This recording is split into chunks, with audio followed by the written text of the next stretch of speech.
दोस्तों, आज भी हम ऐसे समाज में जी रहे हैं जो आज भी पुरुष प्रधान है। आज भी जब लड़की का जन्म होता है तो अधिकतर घरों में मायूसी छा जाती है।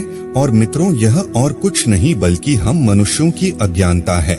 लड़की को बोझ समझते हैं, परंतु आपको जानकर हैरानी होगी कि लड़की का जन्म हर किसी के घर में नहीं होता, बल्कि उसी के घर होता है जो भाग्यशाली होते हैं और अपने पुण्य कर्म अर्जित किए होते हैं। और आज हम आपको यही बताने जा रहे हैं कि भगवान कैसे घरों को लड़की का जन्म देने के लिए चुनते हैं और वह कौन से पुण्य कर्म है जिसकी वजह से कोई भी इंसान बेटी का माँ या बाप बनता है। अगर आप भी भगवान श्री कृष्ण के भक्त हैं तो कमेंट में जय श्री कृष्णा जरूर लिखें।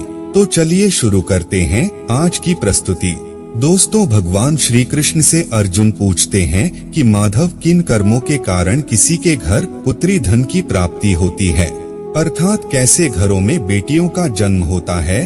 तब श्री कृष्ण अर्जुन से कहते हैं, हे पार्थ, अगर किसी के घर बैठे ही भाग्य अच्छे होते हैं तो बिटिया सौभाग्य से, और जो भी स्त्री या पुरुष अपने पूर्व जन्म में पुण्य कार्य अर्जित किए होते हैं उन्हें ही एक बेटी के माता पिता होने का सौभाग्य प्राप्त होता है। बेटियों को जन्म के लिए उन्हीं घरों को चुना जाता है जो बेटियों का भार सहन कर सके, क्योंकि तीनों लोगों में स्त्री अर्थात बेटियां ही ऐसी होती है जिसका भार हर कोई सहन नहीं कर सकता। वह बेटियां ही होती है जो इस सृष्टि को निरंतर चलाती है, माँ होने के लिए अपना सर्वस्व निछावर कर देती है। हे अर्जुन, पर जिस दिन इस सृष्टि में बेटियों का जन्म लेना रुक जाएगा, उस दिन धीरे धीरे इस सृष्टि का अंत हो जाएगा। मित्रों को भगवान श्री कृष्ण के इन बातों पर गौर किया जाए तो उनका कहा बिल्कुल सही है, क्योंकि बेटियां अगर नहीं होंगी तो किसी का भी वंश आगे नहीं बढ़ सकता। दोस्तों, आपने भी कई लोगों को कहते सुना होगा कि जिस घर में बेटी का जन्म होता है वह घर स्वर्ग के समान होता है, क्योंकि बेटा तो केवल एक कुल को रोशन करता है, बेटियां तो दो कुलों को रोशन करती है। माता पिता के घर वो बेटी के रूप में अपने उत्तरदायित्व का निर्वहन करती है, तो ससुराल आकर एक बहू के रूप में सारे कर्तव्यों का पालन करती है।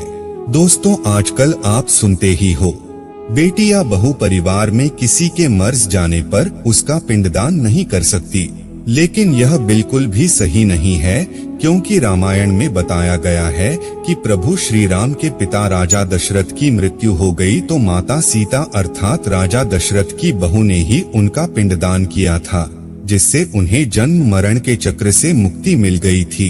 इतना ही नहीं, हिंदू धर्म शास्त्रों में बताया गया है कि बेटियां भी अपने पिता के नाम का पिंडदान कर सकती है। वहीं अगर ससुराल पक्ष में कोई पुरुष नहीं है तो इस स्थिति में बहू भी पिंडदान कर सकती है। इसलिए मित्रों, वह लोग बहुत किस्मत वाले होते हैं जिनके घर में बेटी जन्म लेती है। वही वह परवल किस्मत के होते हैं जिनके घर एक से ज्यादा बेटियां होती है। शायद यही कारण है कि बेटियों को लक्ष्मी कहा गया है। दोस्तों, बहुत से लोगों की सोच यही होती है, बेटी है तो बिना समय गवाए और इस पर पढ़ाई में पैसे लगाए, जल्द से जल्द शादी कर दो। लेकिन यह सोच एक बेटी के भविष्य को बर्बाद कर देती है। जरा सोचिए, एक बच्ची के मन में कितने सपने होते हैं, उसे कुछ करना है लेकिन यह सपने सिर्फ सपने ही रह जाते हैं। इसलिए अपनी बेटियों को सपने पूरे करने देना चाहिए, उन्हें जीवन में हर वह खुशी दे जो उन्हें मिलनी चाहिए। एक बेटे से ज्यादा एक बेटी हमेशा अपने माता पिता के लिए सोचती है। माता पिता को प्यार और अपनापन बेटी ही दिखा सकती है। बेटी के जन्म को एक जश्न की तरह मनाना चाहिए। माता पिता को बेटी को हमेशा एहसास दिलाना चाहिए कितनी खास ये बेटी है। मित्रों, बेटी कभी भी बाप पर बोझ नहीं होती, वह सिर्फ अपनी और अपने परिवार की किस्मत बनाने के लिए जन्म लेती है। एक कथा के अनुसार दो मित्र लंबे समय के बाद एक दूसरे से मिले। एक दोस्त ने दूसरे से उसका हाल पूछा तो जवाब में उसने कहा कि मेरे हाल तो एकदम बढ़िया हैं और हो भी क्यों ना मेरे दो बेटे जो है। तभी वह अपने दोस्त से पूछता कि तेरे घर में कितने बच्चे हैं। दोस्त खुशी के साथ बताता है कि मेरे घर में दो बेटियां हैं। उसका दोस्त भगवान का शुक्रिया अदा करता हुआ कहता है कि मैं धन्य हूँ, मेरे घर बेटियां नहीं। यह सुनकर पिता की आंखों में आंसू आ गए। तभी उसकी बेटी पिता के मित्र से कहती है कि अंकल, भगवान हमेशा भाग्यवान को ही बेटी देते हैं, कभी गरीब को बेटी के रूप में माता लक्ष्मी नहीं देते। भगवान उसी को पुत्री का सुख देते हैं जिसके अंदर पालने की सामर्थ्यता होती है, जो गरीब होकर भी अपनी बेटी को पाल सकता है। एक बार स्वामी विवेकानंद वैष्णो देवी की सीढ़ियां चल रहे थे। बगल से किसान अपनी बेटी को कंधे पर बिठाई चढ़ाई चढ़ रहा था।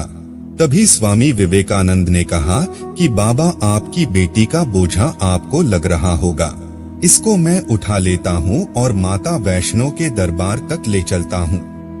सबके सामने स्वामी विवेकानंद से कहा कि बेटी कभी भी बाप के कंधे पर बोझ नहीं होती। बेटियां अगर बाप के कंधे पर हो तो वह हर बोझ को हल्का कर देती है। मित्रों, बेटियां कभी भी धन की भूख ही नहीं होती, जो सिर्फ मांग और सम्मान की भूखी होती है। अब सोचने वाली बात है कि कौन सी कर्म के बाद आप किसी के घर लड़की के रूप में जन्म लेते हैं और उनके घर के लिए लक्ष्मी का रूप साबित होते हैं। गरुड़ पुराण में बताया गया है कि जब आत्मा को नया जन्म मिलता है तब आत्मा को शरीर के अनुसार व्यवहार में चलकर अपने कर्म करने होते हैं। शरीर के जरिए कर्म करके ही एक आत्मा अपने जन्म के उद्देश्य को सार्थक भी बना सकती है और निरर्थक भी। यदि कोई पुरुष महिलाओं का आचरण करता है, स्वभाव में महिलाओं वाली आदतें ले आता है या वही काम करना चाहता है जो एक महिला को करना चाहिए, तो ऐसे ही पुरुषों का आत्मा स्त्री का शरीर धारण करती है। वहीं गरुड़ पुराण में बताया गया है, यदि कोई व्यक्ति मृत्यु के अंतिम क्षण में किसी स्त्री को याद करते हुए प्राण त्यागता है तो वह अगले जन्म स्त्री के रूप में जन्म लेता है। वही अगर वह अंतिम क्षण में परमेश्वर का नाम लेता है तो वह मुक्ति के मार्ग पर अग्रसर हो जाता है। अगर यह वीडियो आपको पसंद आई हो तो लाइक और शेयर जरूर कीजिएगा। अगर आपने हमारे चैनल को सब्सक्राइब नहीं किया है तो जरूर करिए। और हाँ, वीडियो को अंत तक देखने के लिए आपका बहुत बहुत शुक्रिया।